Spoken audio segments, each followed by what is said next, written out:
warahmatullahi wabarakatuh.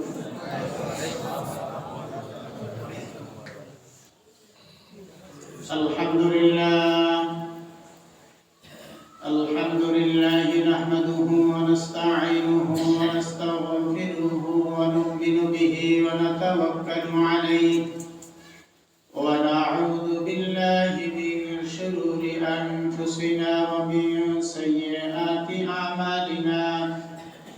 من يهد الله فلا مضل له ومن يضلله فلا هادي له ونشهد أن لا إله إلا الله وحده لا شريك له ونشهد أن سيدنا وسندنا وحبيبنا وحبيب ربنا وطبيبنا وطبيب قلوبنا ومولانا محمدا عبده ورسوله صلى الله تعالى عليه وعلى آله وأصحابه وبارك وسلم تسليما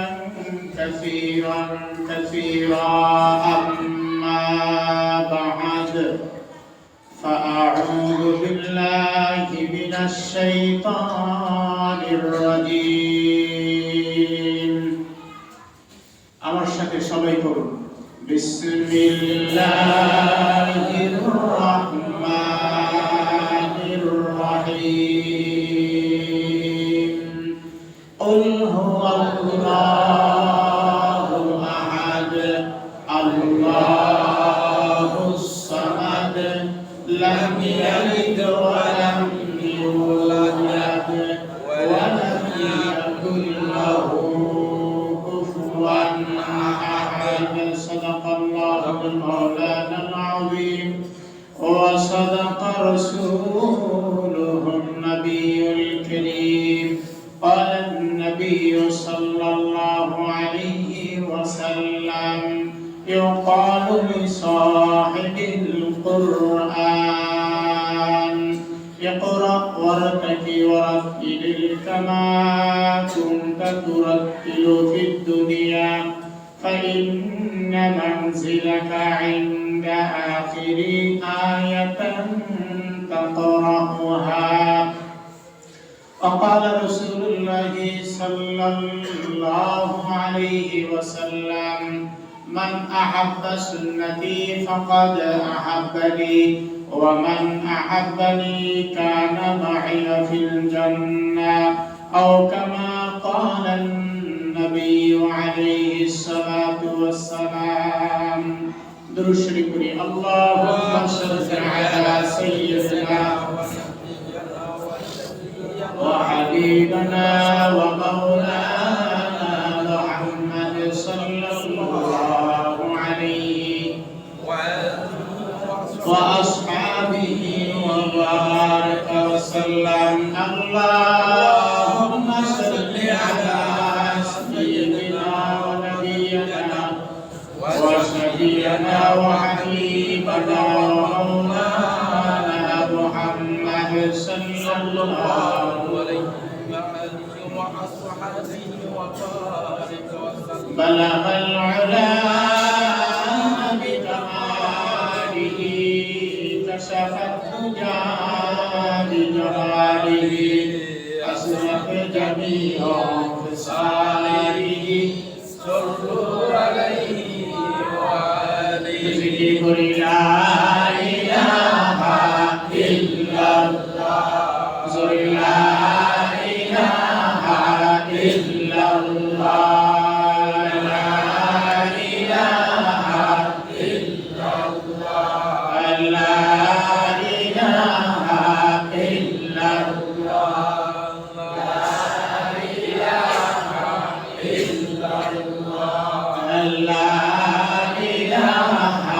إلا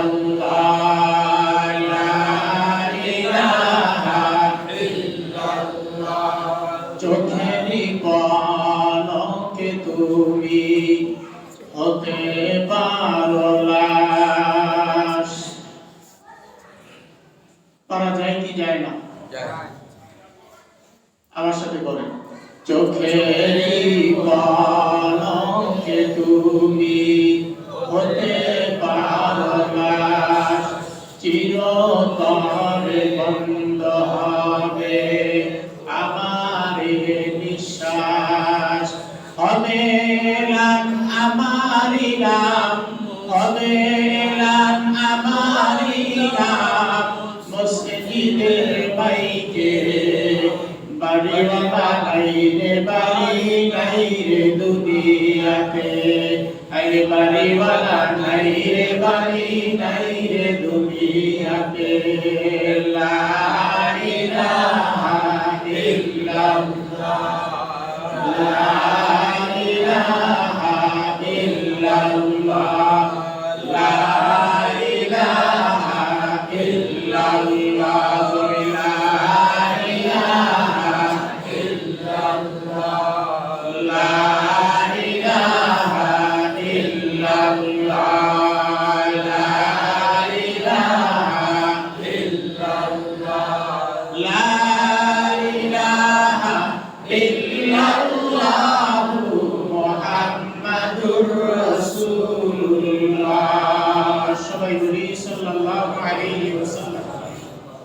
সকলে বলি আলহামদুলিল্লাহ।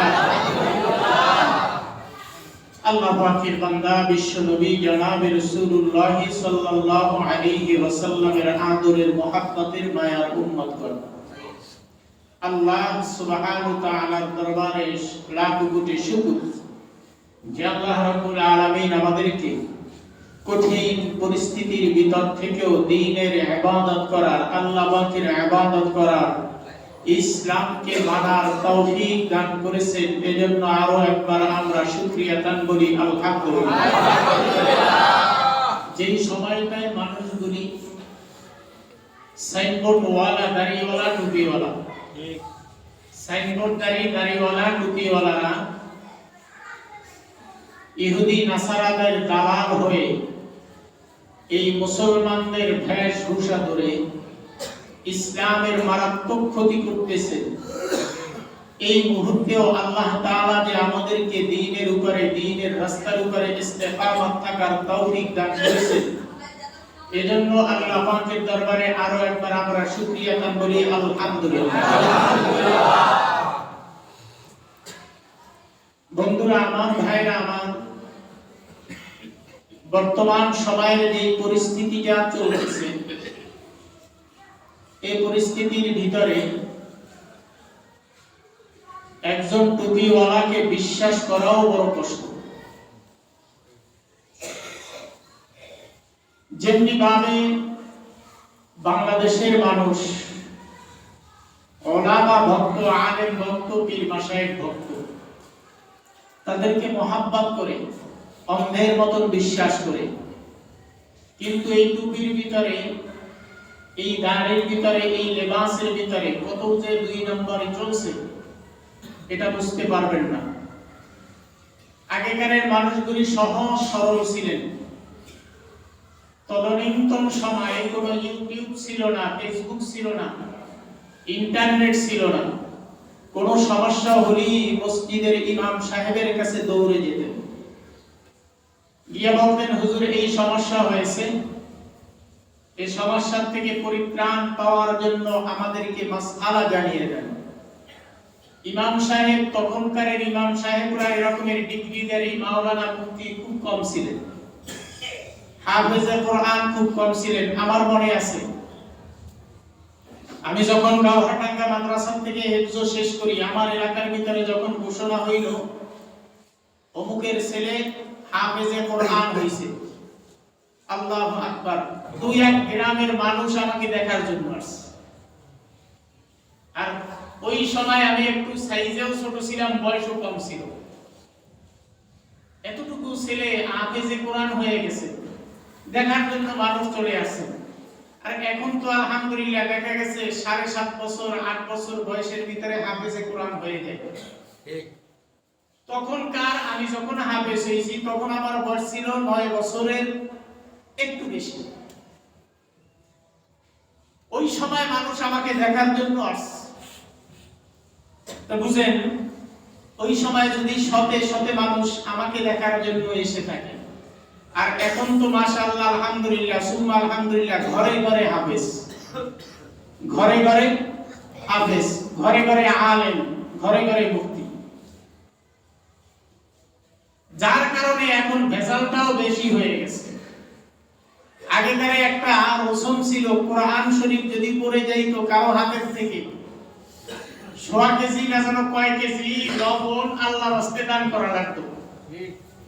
এরকমের লবণ দান করার পার্টি এখানে আছেন দুই একজন? আছে না? এখন কিন্তু সেটা নয়।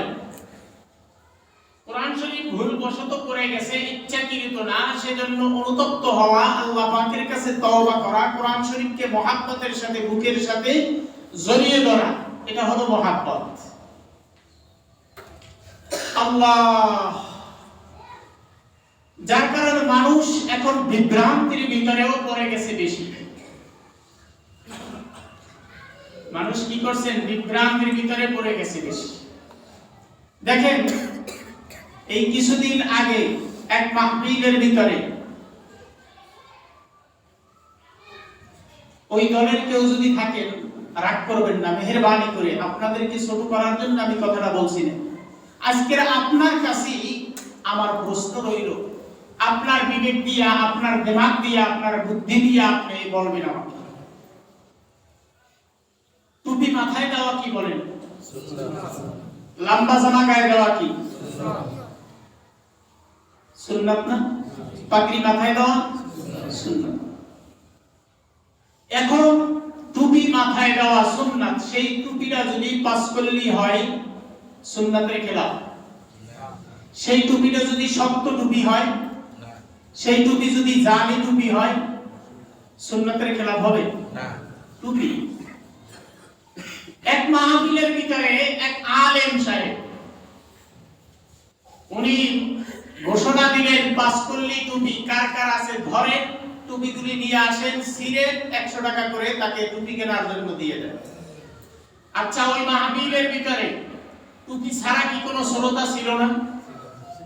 একটা মাহফিলের ভিতরে, আপনারা মাহফিলে যান, সব মানুষ, সব শ্রোতারা কি টুপি মাথায় দিয়ে যায় মাহফিল শোনার জন্য? টুপি ছাড়া মানুষ নেই? আচ্ছা, মানুষ নামাজ পড়তে আসে, ওয়াজ নসিহত শোনা তো ফরজ না? ফরজ। একটা মাহফিলে যদি কোনো ব্যক্তি না যায়, সে কি ফরজের খেলাফ করবে না? কিন্তু জুমার নামাজ পড়া ফরজ, ওক্তের নামাজ পড়া, 5 ওয়াক্ত নামাজ পড়া ফরজ। আচ্ছা, 5 ওয়াক্ত নামাজ যারা পড়তে আসে, সব মুসল্লি কি সব সময় টুপি মাথায় দেয় না? জুমার নামাজে কি সব মুসল্লি মাথায় দেয়? আমাদের এই মসজিদের ভিতরেও দুই একজন কিন্তু টুপি ছাড়া আছে, ঘুরলে দেখবেন টুপি ছাড়া মুসল্লি আছে, আছে না? এখন কি তাকে বের করে দিবেন না? টুপি মাথায় দেওয়া সুন্নাত, এটাকে দাইমি সুন্নাত বলা হয়। টুপি মাথায় দেওয়া কি দাইমি সুন্নাত বলা হয়। এখন কোন ব্যক্তি ভুলবশত টুপি নিয়ে আসে নাই, আজান হয়ে গেছে, মসজিদের ভিতরে ঢুকছেন, আল্লাহর কদমে সিজদা দিবেন, তার কি নামাজ হবে না? কোন ব্যক্তি যদি সারা জীবন টুপি মাথায় না দেয়, সে কি জাহান্নামী? হ্যাঁ, কোন ব্যক্তি যদি টুপিকে ইনকার করে, ঘৃণা করে, ওই ব্যক্তি জাহান্নামী। এখন সেই মাহফিলের ভিতরে আহলে হাদিস, তথাকথিত আহলে হাদিসের এক বক্তা, নাম বলবো না, কেন বলবো না তাও বলে দিই, আমাদের মতন মানুষ নাম করা মানে তাকে ভাইরাল করে দেওয়া। অনেক মানুষ তাকে চিনে, অনেক মানুষ চিনে না, নাম বলার কারণে সে ভাইরাল আরো হয়ে যাবে। আমি ভাইরাল করতে, যারা ইসলামের ক্ষতি করবে, যারা ইসলামের দুশমনি করবে, আমার নবীর ক্ষতি করবে, আল্লাহর ক্ষতি করবে, আল্লাহর ঘর মসজিদের ক্ষতি করবে, নামাজের ক্ষতি করবে, রোজার ক্ষতি করবে, তারাবির ক্ষতি করবে, তাদের নাম আমি বলতে রাজি। সেই তথাকথিত আহলে হাদিস নামক নামধারী আলেম বললেন কি, পাঁচকল্লি টুপি কার পাশে আছে, তাকে ধরেন টুপিগুলি নিয়ে আসে। এক মুরব্বী মানুষ, পাঁচকল্লি টুপি মাথায় ছিল, তার টুপিটা সে সামনে ছিল, বক্তার সামনে, ওই তথাকথিত আহলে হাদিসের সামনে ছিলেন, তার টুপিটা নিয়ে নিলেন।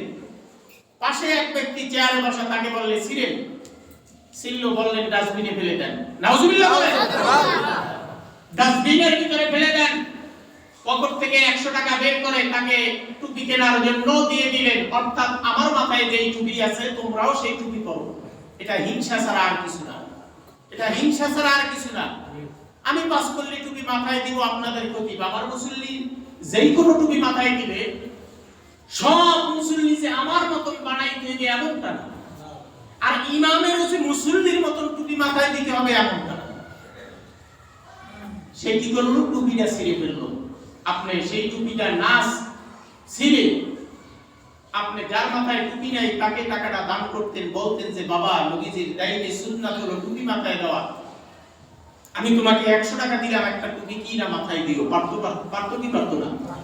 আচ্ছা, টুপিটা ছিল এটা ভালো হলো না টাকা যদি দিয়ে দিত সেটা ভালো হইতো? বললো কি এই 5 কল্লি টুপি সিয়াদের টুপি, 5 কল্লি টুপিটা সিয়াদের টুপি। আমরা নাকি 5 কল্লি টুপি পরি, সিয়াদের টুপি। সরমনাই এর পরে স্পষ্ট বললেন সরমনাই এই টুপিটা হলো সরমনাই পীরের টুপি। আচ্ছা, আমার মাথার ভিতরে এই 5 কল্লি টুপিটা আছে, এই 5 কল্লি টুপির ভিতরে সরমনাই লেখা আছে কোথাও? না। কথা বলেন।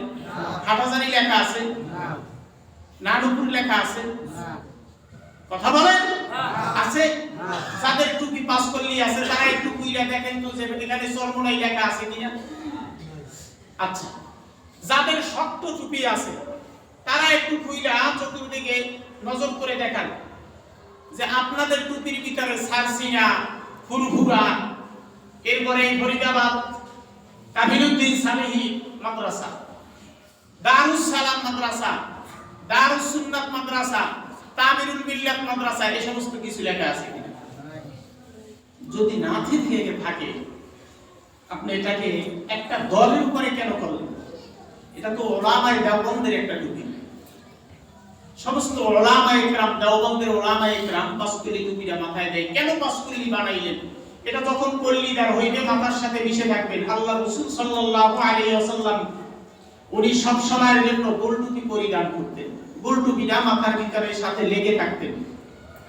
ঠিক 5 কল্লি টুপিটা গোল টুপির মতো, যার কারণে এটাকে কল্লিদার হিসাবে আমরা পরিধান করি। উলামায়ে দেওবন্দের টুপি, এটা তো সিয়াদের টুপি না। একমাত্র গান্ধী টুপি পরানো যায় মুসলমানদের জন্য। গান্ধী টুপি চিনছেন না? এই গান্ধী টুপি এটা পরানো যায় মুসলমানদের জন্য। আজকে দেখেন সেই একজন টুপিওয়ালা, একজন লেবাসদারী, একজন দাড়িওয়ালা মাহফিলের ভিতরে এই ঘোষণা দিল সেই মানুষটা আলেম না, অতটা জ্ঞানী না, স্বাভাবিক পর্যায়ে। সেই ব্যক্তি চিন্তা করবেন, মনে মনে ভাববেন আসলেই কি 5 কল্লি টুপি সিয়াদের টুপি নাকি? ওর ভিতরে ধোকা ঢুকাইয়া দিল কি দিল না? কেন দিবেন? যেই ব্যক্তির মাথার ভিতরে টুপি নেই তার মাথার ভিতরে টুপি পরান, যেই ব্যক্তির মুখের ভিতরে দাড়ি নেই তার দাড়ি রাখানোর জন্য চেষ্টা করেন, যেই ব্যক্তির গায়ে লম্বা জামা নাই তার লম্বা জামা পরানোর চেষ্টা করেন। আমি যখন কোনাবাড়ি এক মসজিদে জুমা পড়াইতাম, সূরা ফাতিহা পড়ার পরে জোরে আমিন বলা শুরু করলো। এই জোরে আমিন দিয়ে আমি একদিন ওয়াজ করলাম। রাসূল পড়ছেন, রাসূল বলছেন, সাহাবীরা পড়তেন, কখন পড়তেন, কি কারণে পড়তেন, এ ব্যাপারে আলোচনা করলাম। পরে মাশাআল্লাহ আলহামদুলিল্লাহ এরপর থেকে আর জোরে আমিন বলেন না মুসল্লিরা, আস্তে আমিন বলেন। হঠাৎ করে একদিন আমার পিছন থেকে একজনে সূরা ফাতিহার পরে জোরে আমিন বললেন। এত জোরে আমিনটা বলছেন আমার সামনের কেরাত আমি ভুলে গেছি। লাস্ট পজিশনে সালাম দিয়ে জিজ্ঞেস করলাম কে জোরে আমিন বলছেন, ভাই একটু মেহেরবানি করে দাঁড়ান। দাঁড়াইলো, দাঁড়িয়ে নেই, টুপি নেই, কিছু নেই। বললাম ভাই আপনি জোরে কেন আমিন বললেন? আমারে ডাইরেক্ট আমাকে বুঝিয়ে দিল, হুজুর হাদিসে আছে। কিসে আছে? বুঝেন না আমার কথা? বুঝেন না? আপনি কথা বলেন না কেন? আমি একা একা বলবো, আপনারা কিছু বলবেন না। কিসে আছে? হাদিসে আছে। আমি মাশাআল্লাহ হাদিসে আছে। কোন হাদিসে আছে? বুখারী শরীফের ভিতরে আছে। আমি বুখারী শরীফ আপনি পড়তে পারেন? পারি? বুখারী শরীফ পড়তে পারি। আমি ঠিক আছে, যেই বুখারী শরীফের ভিতরে আছে ওই বুখারী শরীফটা আপনি নিয়ে আসেন। উনি বলল হুজুর ঠিক আছে আমি নিয়ে আসতেছি। উনি বের হয়ে চলে গেল, মুসল্লিরা সুন্নাতে দাঁড়াইলেন। অনেক মুসল্লি নামাজের পরে বসলেন যে বুখারী শরীফ দেখবে আজকে। আমি মুয়াজ্জিন সাহেবকে বললাম যে হুজুর, আপনার পাশে একটা মাদ্রাসা ছিল, দাওরা হাদিস মাদ্রাসা, বললাম সেই মাদ্রাসা থেকে বুখারী শরীফটা নিয়ে আসেন। হুজুরে গিয়ে বুখারী শরীফ নিয়ে আস, আর উনি গেছেন ওনার বুখারী শরীফ আনতে। ওনার বুখারী শরীফ নিয়ে আসছেন, আমার শেষ, সুন্নাত শেষ। বসলাম, ওনাকে জিজ্ঞেস করলাম, ভাই নিয়ে আসছেন বুখারী শরীফ? দিয়ে আসছি। দেন।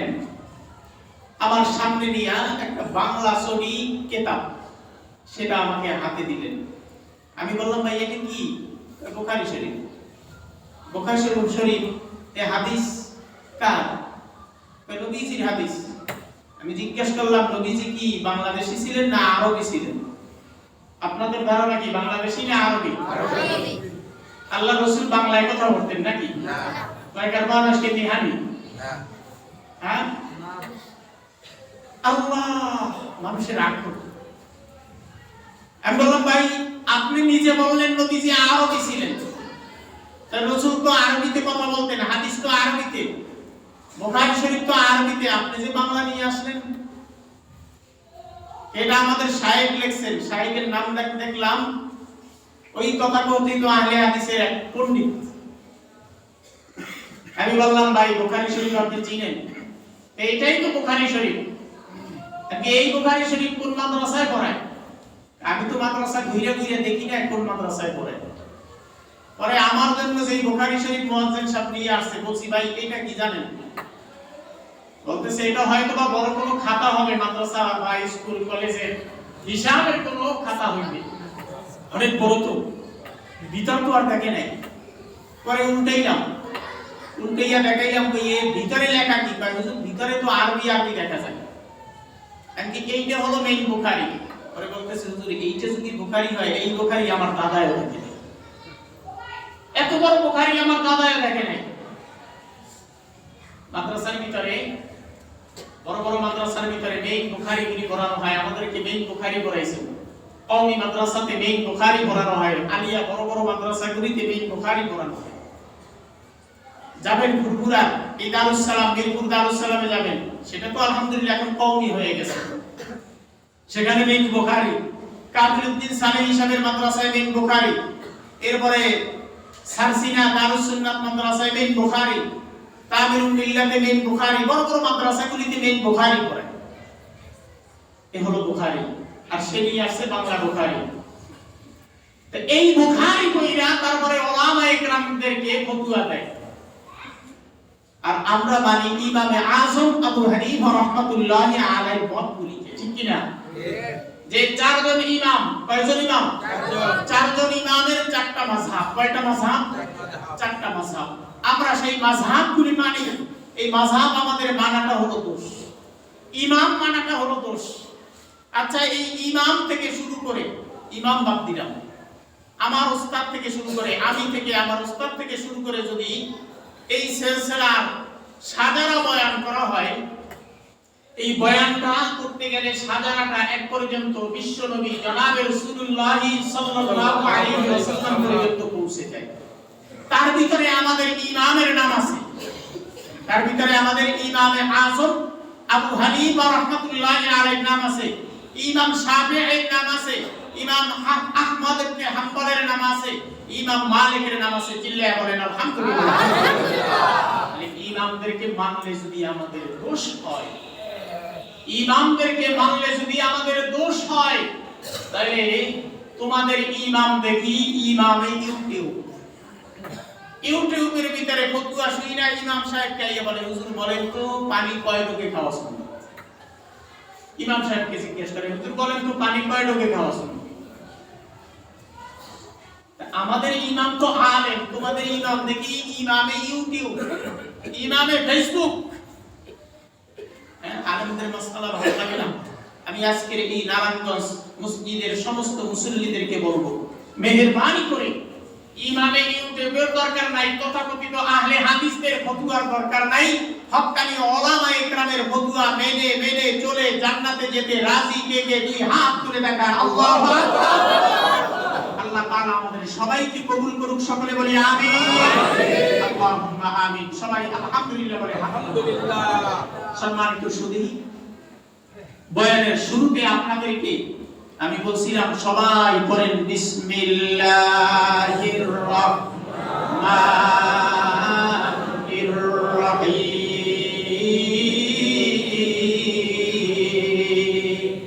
পড়তে বলছিলাম কিনা? এই বিসমিল্লাহর ভিতরে 19টা হরফ আছে। কয়টা হরফ? 19টা হরফ আছে। বিসমিল্লাহর ফজিলত অনেক লম্বা ঘটনা, অনেক লম্বা ঘটনা বিসমিল্লাহর ফজিলত। বিশ্ব নবীজির আমাদের এই যুগে নবীজির সময় এক ইহুদি ছিলেন। কি ছিলেন জোরে বলেন? এক ইহুদি ছিলেন। এই ইহুদির ঔরজাত এক সন্তান ছিল, মেয়ে সন্তান, কন্যা সন্তান। এই কন্যা সন্তানে কিভাবে জানো কার থেকে জানো শুনলেন বিসমিল্লাহর অনেক ফজিলত। এই মেয়েটা কাউকে ভাত দিতে গেলে বিসমিল্লাহ বলতেন, একটা প্লেট ধুইতে গেলে বিসমিল্লাহ বলতেন, প্লেটটা রাখতে গেলে বিসমিল্লাহ বলতেন, ঘর ঝাড়ু দিতে গেলে বিসমিল্লাহ বলতেন, ঝাড়ুটা রাখতে গেলে বিসমিল্লাহ বলতেন। এক কথায় সমস্ত কাজের শুরুতে কি বলতেন? সবাই বলেন বিসমিল্লাহ। বিসমিল্লাহ কি ইমাম সাহেব? না। মসজিদের সভাপতি, সেক্রেটারি? না। সভা? তাহলে আমাদের বলতে সমস্যা আছে? না। শুধু বিসমিল্লাহ এইটা যদি আপনি বলেন এক এক হরফের বিনিময়ে এটা কোরআনের আয়াত। 19 নম্বর পারায় সূরাতুন নামলের ভিতরে একটা আয়াত আছে, ইন্নাহু মিন সুলাইমান ওয়া ইন্নাহু বিসমিল্লাহির রহমানির রহিম। কিসের আয়াত? কোরআনের আয়াত। কোরআন কার? আল্লাহ। জোরে বলেন আল্লাহ। আল্লাহ বলতে কি লজ্জা লাগে? না। আবার জোরে আওয়াজ দিয়ে বলেন আল্লাহ। গত জুমায় আমি বলছিলাম আমার আল্লাহর নামটা নিতে হলে বুকটা ভরে যায় আল্লাহ। মুহাম্মদ নামটা নিতে হলে দুই ঠোঁটে ঠোঁটে চুম্মা লাগায়া মুহাম্মাদের নামটা নিতে হয়। চিল্লায়া বলেন মারহাবা। নবীজির সাথে আমার আল্লাহর সাথে কতটা মহব্বত আর কতটা ভালোবাসা একটু চিন্তা করে দেখো। ভাইরা আমার, বন্ধুরা আমার, বাজানরা, যুবক ভাইরা, বৃদ্ধ বাবাজিরা আমার, পর্দার আড়ালের মা বোনেরা, ওই ইহুদির কন্যা সন্তান সমস্ত কাজের শুরুতে বিসমিল্লাহির রহমানির রহিম বলতেন। শুরুর দিক দিয়া তার বাবা তার মেয়েটাকে অনেক আদর করতেন, ভালোবাসতেন, মহব্বত করতেন। স্বাভাবিক পর্যায়ে বাবারা, মায়েরা যারা থাকে, বিশেষ করে বাবা যারা থাকে, তারা কন্যা সন্তানকে বেশি মহব্বত করে, মেয়েদেরকে মহব্বত বেশি করেন। এটা দোষের কিছু নয়। আমার নবীজি তার কন্যা সন্তানদেরকে বেশি মহব্বত করতেন, এটা হলো নবীর সুন্নাত। মেয়ের সন্তানদেরকে, মেয়ের ছেলেদেরকে, নাতিদেরকে আমার নবী বেশি মহব্বত করতেন। যেমন ভাবে হযরতে ফাতেমা রাদিয়াল্লাহু তাআলা আনহার সন্তান ছিল হযরতে হাসান আর হুসাইন। হাসান হুসাইনকে আমার নবীজি কতটা মহব্বত করতেন বিগত দিনে কিছু আলোচনা হয়েছে, আপনারা জানেন। আল্লাহর নবীজির সময় ওই ইহুদির মেয়েটা বিসমিল্লাহ বলতেন। শুরুর দিক দিয়ে ওই মেয়েকে তার বাবা বড় মহব্বত করতেন, ভালোবাসতেন। হঠাৎ করে দেখেন মেয়ে ঝাড়ু দিতে গেলে বিসমিল্লাহ বলে, খাবার বাড়তে গেলে বিসমিল্লাহ বলে, প্লেট ধুইতে গেলে বিসমিল্লাহ বলে, প্লেটটা রাখতে গেলে বিসমিল্লাহ বলে, ঘর ঝাড়ু দিতে গেলে বিসমিল্লাহ, রান্না করতে গেলে বিসমিল্লাহ, সবজি কাটতে গেলে বিসমিল্লাহ, মাছ কাটতে গেলে বিসমিল্লাহ, গোশ কাটতে গেলে বিসমিল্লাহ, সব কাজের শুরুতে বিসমিল্লাহ। মনে হয় যেন গোটা ঘরটা বিসমিল্লাহে ভরপুর হয়ে যায়। কিন্তু বাবা তো ইহুদি, বিসমিল্লাহ সহ্য হয় না। এই শয়তান এর গায়ের ভিতরে, শরীরের ভিতরে কি আযান ভালো লাগে? কথা বলেন, আযান ভালো লাগে না? এক কথার ভিতরে আরেক কথা চলে আসছে, একটা হাসির কথা বলবো। একদিন আমাকে একজনে প্রশ্ন করছে, হুজুর মসজিদের মাইকে আযান দিলে কুকুর ঘেউ ঘেউ কেন করে? আপনারা শুনছেন? আযান দিলে কুকুর যে ডাকে, এই ডাকে কেন? একদিন আমাকে প্রশ্ন করছে। এখন হঠাৎ করে এই বিষয়ে তো আমি ডক্টরেট নিয়ে যাই, চিন্তা করলাম আসলে কেন ঘেউ ঘেউ করে। চিন্তা করে বের করলাম, হঠাৎ করে কিতাবের এক ইবারতের কথাও মনে পড়ে গেল। যেমন আল্লাহ বলছেন, আল্লাহ নবীজি বলছেন, নবীজি বলেছেন, ওলামা ইকরাম বলেন, আল্লাহ তাআলা বলেন, শয়তান যদি কাউকে ওয়াসওয়াসা দেয় তখন ইস্তিগফার করলে শয়তান দূর হয়। এক নাম্বার, কয় নাম্বার? ইস্তিগফার করলে শয়তান দূর হয়। আপনার গুনাহ করতে মন চায়, গুনার দিকে মনটা ঝুঁকতেছে, আপনি সাথে সাথে পড়েন আস্তাগফিরুল্লাহাল্লাযী, বলেন আস্তাগফিরুল্লাহাল্লাযী লা ইলাহা ইল্লা হুয়াল হাইয়ুল কাইয়্যুম ওয়া আতুবু ইলাইহি লা হাওলা ওয়ালা কুওয়াতা ইল্লা বিল্লাহিল আলিয়্যিল আযীম। যারা আবেগের সাথে, মহব্বতের সাথে, ইয়াকিনের সাথে এই তওবাটা আমার সাথে বললেন, তাদের জীবনের গুনাহ আমার আল্লাহ মাফ করে দিয়েছেন। তাদের জিন্দেগীর গুনাহ আমার আল্লাহ মাফ করে দিয়েছেন, যারা ইখলাসের সাথে, খালেসের সাথে তওবাটা করছে। হাদিস শরীফের ভিতরে আছে, কোন ব্যক্তির যদি কুমন্ত্রণা আসে, গুনাহের কুমন্ত্রণা আসে, সাথে সাথে যদি ওই ব্যক্তি লা হাওলা ওয়ালা কুওয়াতা ইল্লা বিল্লাহ এতটুকু পড়ে এই বাম দুধের উপরে যদি কুবে, তার ওয়াসওয়াসা দূর হয়ে যাবে। আজকে থেকে এই আমলটা করতে পারবো তো সবাই ইনশাআল্লাহ? যদি ওয়াসওয়াসা আসে, নামাজ পড়তে ভালো না লাগে, ভালো কাজ করতে ভালো না লাগে, তখন আমরা লা হাওলা ওয়ালা কুওয়াতা ইল্লা বিল্লাহ বলবো, পাশাপাশি আউযু বিল্লাহি মিনাশ শাইতানির রাজীম এটা পড়ে বাম দুধের উপরে বাম পাশে আমরা ফু দিব, ওয়াসওয়াসা দূর হয়ে যাবে। এই চিকিৎসাটা আজকে থেকে করে দেখেন, দেখবেন ভালো লাগবে ইবাদত। তো শয়তান এর গায়ের ভিতরে এক নম্বরে কি, ইস্তিগফার করলে তার শরীরের ভিতরে আগুন ধরে যায়, দূরেতে থাকে। দুই নম্বরে আযান দিলে দৌড়ে যায়। আচ্ছা, বাড়ি ঘর যখন ঠিক করে, আগেকারে যখন আপনারা ঠিক করছেন বাড়ি ঘর, তখন দেখবেন চার কোণায় চারজন মুল্লবী দাঁড়াইয়া অথবা মাদ্রাসার ছাত্র দাঁড়াইয়া আযান দিত আর বালু ছিটিত। যারা বাড়ি ঠিক করছেন দেখছেন কেন আযান দেয়, যে চার কোণা থেকে যখন আযানের ধ্বনিটা বের হইবে, আমার বাড়ির এরিয়া থেকে শয়তান দূরে সরে যাবে। এটাই কিন্তু সিদ্ধান্ত ছিল। তাই আযানের সময় যখন শয়তানগুলি দৌড়ে যায়, কিন্তু এখন তো আলহামদুলিল্লাহ ডিজিটাল আযান, সমস্ত মসজিদগুলিতে মাইকে আযান, শয়তান পালানোর কোথাও জায়গা পায় না। যার কারণে এই শয়তানগুলি পালাইতে গিয়া একটা কুকুরের পিছনের রাস্তা দিয়া ঢুকতে থাকে, তখন কুকুর চিল্লাইতে থাকে। কুকুর চিল্লানোর ঘটনাটা বুঝতে পারছেন? আযানের কারণে শয়তান কোথাও লুকাইতে পারে না, কুকুরের পিছনের রাস্তা দিয়া যখন ঢুকে তখন কুকুর ডাকতে থাকে। সম্মানিত হাজিরিন, কথাটা বলছিলাম, ওই যে বিসমিল্লাহ, ইহুদির মেয়েটায় বিসমিল্লাহ দিয়া গোটা ঘরটা ভরপুর করে দিয়েছে, কিন্তু তার বাবা তো শয়তান ইহুদি, তার গায়ের ভিতরে, শরীরের ভিতরে আগুন জ্বালায় দিয়েছে। হায় হায়, আমার ঘরের ভিতরে বিসমিল্লাহর দুশমন, নাউজুবিল্লাহ বলবেন না? আমার ঘরের ভিতরে বিসমিল্লাহর দুশমন, আমার সন্তান, আমার মেয়ে, আমার ঘরের ভিতরে সব কাজের শুরুতে বিসমিল্লাহ বলে, এটা তো সহ্য করা যায় না। কিন্তু মেয়েটাও তো আমাকে মহাব্বত করে। মেয়েরা দেখবেন বাবাকে বেশি মহাব্বত করে, আর বাবারাও মেয়েদেরকে মহাব্বতটা বেশি করে। মেয়েও তো আমাকে মহাব্বত করে, আমার সব দিকে খেয়াল রাখে। আমি দোকানে যাই, চাকরিতে যাই, বাজারে যাই, যেই জায়গায় যাই, আমার জবানটা দিল যখনই বলি আমি বাজারে যাব, মেয়েরা দেখবেন সঙ্গে সঙ্গে আমার জামাটা নিয়ে আমার সামনে হাজির হয়ে যায়। মাথার চুলগুলি, দাড়িগুলি আশ্রানের জন্য চিরুনিটা সামনে নিয়ে হাজির হয়ে যায়।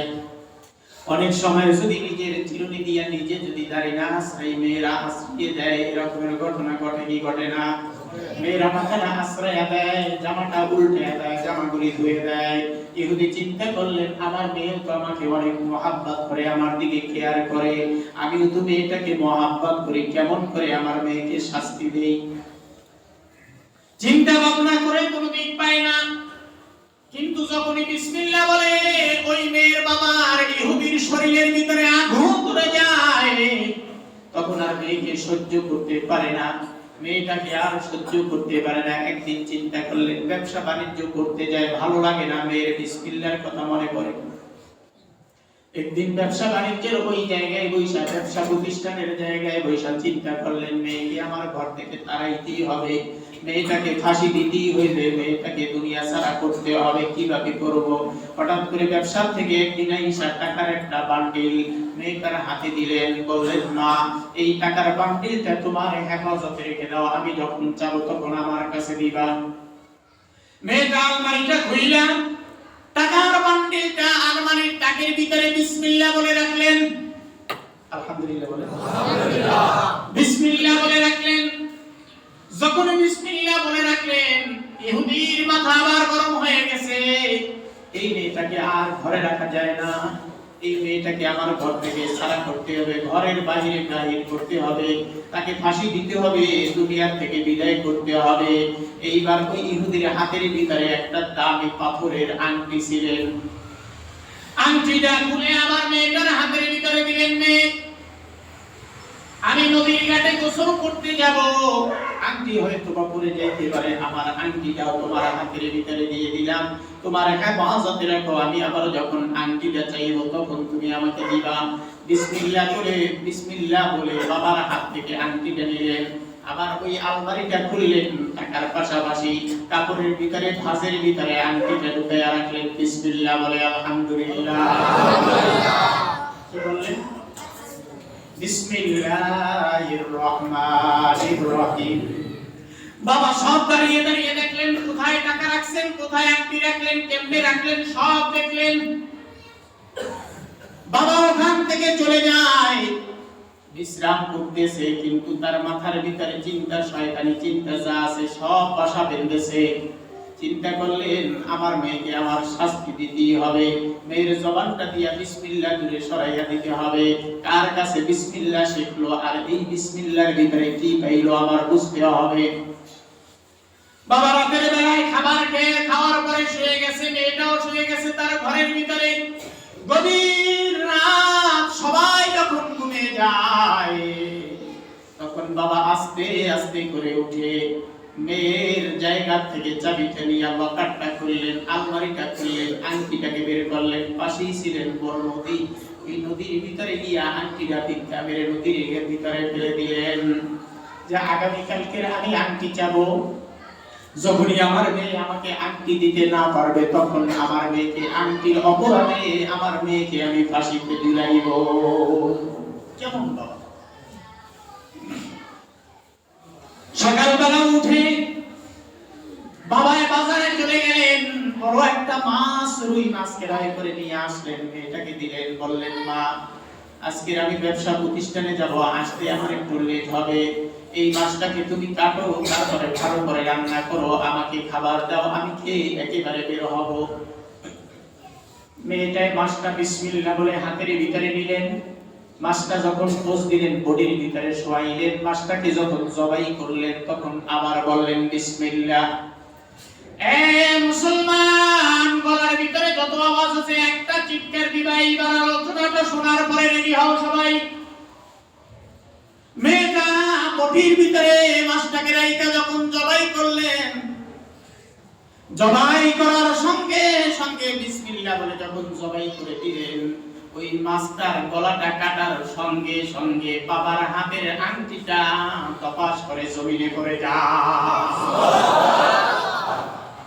যখনই আংটিটা পড়ে যায়, মেয়েটা আংটিটা হাতের ভিতরে নিলেন, মাছের গায়ে রক্ত লাগানো আংটিটার ভিতরে আংটিটা ধুইলেন, হাতের ভিতরে নিয়ে দেখলেন, হায় হায়, গতকালকে আমার বাবা যেই আংটিটা আমার হাতের ভিতরে দিয়েছিলেন, এই আংটিটা কিন্তু সেইটা।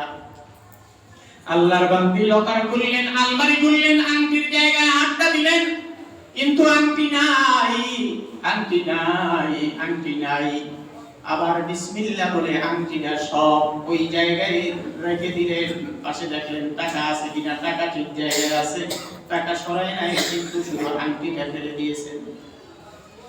বাবার জন্য খাবার পাক করলেন, মাছ পাক করলেন, বাবাকে খাবার দিলেন, খাওয়াইলেন। মা মেয়ে পাশে বসে দেখলেন, মেয়ের সাথে খোশ আলাপ চলতেছেন, বাবা সুন্দর সুন্দর আলোচনা করতেছেন, আর এমন কথা বলতেছেন, মেয়ে আজকের তোকে কেন জানি আমার বেশি দেখতে মন চায়। আল্লাহু আকবার। আজকের কেন জানি তোর চেহারার ভিতরে এমন একটা নূর চমকাইতেছে, এমন একটা আলো চমকাইতেছে, আমি বুঝতেছি না। তোর চেহারাটা যত দেখি আমার বাবার মনটা তত ঠান্ডা হয়। কিন্তু বাবার ভিতরে, মনের ভিতরে আর একটা শয়তানি মন আছে না নাই? আছে না নাই? বাবার শয়তানি মনটাও আরো গর্জন দিয়ে যে দাওয়াইতেছে। সব শেষ হয়ে গেছে, খাবার যখন শেষ হয়ে গেছে, মেয়েটায় জামাটা আগাইয়া দিলেন বাবাকে। বাবা যাবেন, জামাটা পরে নেন। চিরুনি আগাইয়া দিলেন। বাবা দাড়িটা আশ্রয় নেন, মাথাটা আশ্রয় নেন, সবকিছু ঠিক করে দিলেন। এইবার মেয়েটাকে চাইলেন যে মা, গতকালকের যেই টাকার বান্ডিলটা দিয়েছিলাম ওই টাকার বান্ডিলটা আমাকে দাও। মেয়েরা আস্তে করে আসরের থেকে চাবিটা কইলা লকার করলেন, আলমারি খুললেন, বিসমিল্লাহ বলে হাত দিলেন। আল্লাহু আকবার। বিসমিল্লাহ বলে হাত দিলেন, টাকার বান্ডিল হাতের ভিতরে নিয়ে বাবার কাছে দিলেন। বাবাই যখন ধরলেন, মেয়েটা আবার বললেন বিসমিল্লাহির রহমানির রহিম। বাবা মেয়েটার চেহারা দিকে তাকাইয়া রইলেন। হাতের ভিতরে টাকার বান্ডিলটা বাবাই নিয়ে এরপরে আবার বললেন, মা গতকালকের যে আংটিটা দিয়েছিলাম, আমার বন্ধুর ব্যবসা প্রতিষ্ঠানে যাব, আমি কয়েক জায়গায় যাব, আংটিটা দাও। যখনই বিসমিল্লাহ বলে আমার হাতের ভিতরে ওই লকারের দিকে হাঁটা শুরু করলেন, বাবাই মনের আনন্দে বলতেছে, হায় রে মেয়ে, যত বিসমিল্লাহ বলো এইবার আর কাজ হইবে না, তোমাকে ফাঁসির রশি তোমার জন্য অপেক্ষা করতেছে। মেয়েটা লকার করলেন, আলমারি করলেন, বিসমিল্লাহ বলে ওই কাপড়ের তাকের ভিতরে, কাপড়ের ভাঁজের ভিতরে হাতটা ঢুকাইয়া দিলেন। কিন্তু মনে মনে খুশি হইতেছে, ইহুদি পাইবা না, পাইবা না, কি পাইবা না। কিন্তু মেয়েটা যখন বিসমিল্লাহ বলে হাতটা দিয়া আবার আস্তে করে হাতটা বাহির করলেন, এইবার হাদিস শরীফের ভিতরে আসেন ওই মেয়েটার তার কেন্দ্র আঙ্গুলের ভিতরে আংটিটা লাগাইয়া বাবার সামনে ঘুরা। বাবা অবাক দৃষ্টিতে তাকিয়ে রইলেন, কি ব্যাপার, আমার আংটি কোত্থেকে আসলো? আমার আংটি তো নদীর ভিতরে আমি ফেলে দিয়ে আসছি, নিজে দেখে ফেলে দিয়ে আসছি, কিন্তু আমার আংটি আসলো কিভাবে? মেয়েটা আয়েশা বিসমিল্লাহ বলে বাবার হাতের ভিতরে আংটিটা দিয়ে দিলেন। বাবার হাতের ভিতরে আংটিটা যখন পড়লেন, এইবার বাবা আর সরে না, মেয়েটার দিকে তাকিয়ে আছেন। কিছু সময় পরে মেয়েটাকে ডাক দিয়ে বলে, মা আমার বুকে আয়, কি ঘটনা ঘটছে আমাকে বল। এই আংটি তো আমি বাবা তোর নিজের হাতে নদীর ভিতরে আমি ফেলে দিয়ে আসছি, আংটি কিভাবে তোর কাছে? আংটি তো আমারটাই, আমার আংটি কিভাবে আসলো? এইবার মেয়ে চোখের পানি ছেড়ে দিয়ে বললেন, বাবা তুমি কি জানো না আমার আল্লাহ হলো একজন কুল হুয়াল্লাহু আহাদ, আল্লাহুস সামাদ, লাম ইয়ালিদ ওয়া লাম ইউলাদ ওয়া লাম ইয়াকুল লাহু কুফুয়ান আহাদ। বাবা তুমি কি জানো না আমার আল্লাহ বড় ক্ষমতাশালী, আমার আল্লাহ মৃত্যুকে জীবিত করতে পারে, মানুষের অসাধ্যকে আমার আল্লাহ সাধ্য বানায়া দিতে পারে। পারে কি পারে না? পারে। মাতা তো বুঝলাম, কিন্তু তুই বিসমিল্লাহ বলে হাত দিলি, আমি তো আংটি ফেলে দিছি, আংটি কই পেলি? বাবা তুমি যখন আংটি ফেলে দিছো, তোমার মাথার ভিতরে যখনই এই শয়তানি বুদ্ধি ঢুকছে, তুমি যখনই নদীর ভিতরে আংটিটা ফেলে দিছো, আমার আল্লাহ আমাকে স্বপ্নের মাধ্যমে সব কিছু জানায়া দিয়েছে। তুমি আমাকে ফাঁসি দিতে দাও, চাও আমি জানি। এই আংটির অপরাধের কারণে আমাকে ফাঁসি দিতে দাও, তাও আমি জানি। কিন্তু আমার আল্লাহ তার এই গোলাম বান্দিকে দুনিয়ার ভিতরে আরো জীবিত রাখতে চায়। আমার আল্লাহ তাও আমাকে জানাইয়া দিয়েছে, তুমি বাজার থেকে যেই মাছটা খরিদ করে নিয়ে আসছো, আমার আল্লাহ জানাইছে সকালবেলা তোর বাবাকে আমি বাজারে পাঠাইবো, মাছ ক্রয় করাবো, ওই মাছের ভিতরে আমি আল্লাহ আংটিটা ঢুকাইয়া দিব। আংটি ফালাইছে, এই রুই মাছটা নদীর থেকে সাঁতরাইয়া আসতেছে, হঠাৎ করে আংটিটা তার মুখের সামনে পড়ছে, মনে করছে খাদ্য খাবার, আস্তে করে টুক করে আংটিটা গিলে ফেলছে, পেটের ভিতরে চলে গেছে। আমার আল্লাহ ওই মাছটাকেই ইহুদির দ্বারা খেলেছে।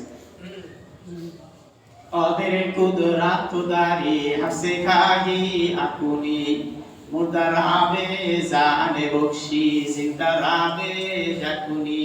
পারে কি পারে না? পারে। এ জোরে কোন পারে কি পারে না? পারে। আমার আল্লাহ সব পারে, আমার আল্লাহ সব পারে। আল্লাহ, মেয়েটার সব কথা শোনার পরে বাবার চোখের ভিতরে পানি। এইবার বাবা ডাক দিয়ে বলে, মেয়ে ও মা, এই বিসমিল্লাহর ফজিলত তুমি কার কাছে শুনছো? আমার আল্লাহর একজন পয়গম্বর দুনিয়ার ভিতরে পাঠাইছেন, যার নাম হইল মুহাম্মাদুর রাসূলুল্লাহ। আকাশের পূর্ণিমা চাঁদের চেয়েও তার চেহারাটা নাকি উজ্জ্বল, মানুষ তার চেহারা দেখে আর মুসলমান হয়। ওই যে শুনেছি একজন আনাস সাহাবী, আনাস রাদিয়াল্লাহু তাআলা একজন সাহাবী আমার নবীজির হাতের ভিতরে হাতটা দিয়া মুসলমান হয়ে গেছে। এই আনাস রাদিয়াল্লাহু তাআলা আনহুর মা উম্মে কুলসুম, এই আনাসের মাও মুসলমান হয়ে গেছে। মানুষের বাড়ি বাড়ি যায় আর বিসমিল্লাহর ফজিলত বলে। ওই বিসমিল্লাহর ফজিলতটা আমার কানে আসছে, সেই দিন থেকে আমি বিসমিল্লাহ স্টার্ট দিয়েছি। যখন এই কথা বললেন, ইহুদি বললেন, মা, যেই বিসমিল্লাহর ভিতরে এত ফজিলত, আমিও আর দেরি করতে রাজি না, আমাকেও তুমি পড়ায়া দাও। আশহাদু আল্লা ইলাহা ইল্লাল্লাহু ওয়া আশহাদু আন্না মুহাম্মাদান আবদুহু ওয়া রাসূলুহু। আজকে থেকে সমস্ত ভালো কাজের শুরুতে বিসমিল্লাহ বলবেন। কে কে দুই হাত তুলে? আল্লাহ তুমি আমাদেরকে কবুল করো, সকলে বলি আল্লাহুম্মা আমিন। আজকে থেকে হাত নামান আলহামদুলিল্লাহ বলে আজকে থেকে আমরা জুমার থেকে ওয়াদাবদ্ধ হলাম, যত ভালো কাজ আছে সমস্ত ভালো কাজের শুরুতে কি বলবো? বিড়ি খাওয়ার শুরুতে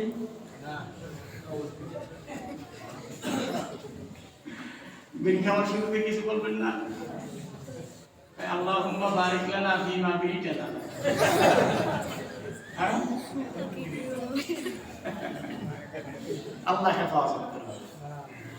আমি একটা মাহফিলের জন্য বলছিলাম, ওহে মুমিন মুসলমান, যত পারো বিড়ি টানো, জাহান্নামে আগুন পাইবা বিড়ি পাইবা না। জাহান্নামে আগুন পাইবা বিড়ি পাইবা না। এই জাহান্নামে বিড়ি পাওয়া যাইব? আগুন পাওয়া যাইব। এজন্য আজকে আরেকটা ওয়াদা করি যে আল্লাহ তাআলা আমাদেরকে ধূমপান থেকে, খারাপ অভ্যাস থেকে আল্লাহ আমাদের সবাইকে হেফাজত করুক। সকলে বলি আল্লাহুম্মা আমিন। আমিন। আজকের আলোচনা অনুযায়ী আমাকে সহ আপনাদের সবাইকে আমল করার তৌফিক দান করুন। মাঝখানে একটা দাওয়াত দিয়ে দিই। আমার জুরাইল মাদ্রাসায় আগামী 23শে জানুয়ারি রোজ রবিবার মাহফিল। যেহেতু আমি আপনাদের এখানে আসি, সেই সুবাদে আপনাদের সকলের দাওয়াত। আপনারা এখান থেকে গাড়ি নিয়ে যাবেন ইনশাআল্লাহ। আমার মাদ্রাসায় আগামী 23শে জানুয়ারি মাহফিল, আপনাদের সবার জন্য দাওয়াত রইল ইনশাআল্লাহ। বিশিষ্ট ইসলামী চিন্তাবিদ, আন্তর্জাতিক খ্যাতিসম্পন্ন বক্তা জনাব আলহাজ হযরত মাওলানা ডাক্তার মোহাম্মদ সিরাজুল ইসলাম সিরাজি সাহেব আসবেন আমার ওখানে। আপনারা সকলের দাওয়াত। আরো ওলামায়ে কেরাম থাকবেন, যাবেন তো ইনশাআল্লাহ? ইনশাআল্লাহ।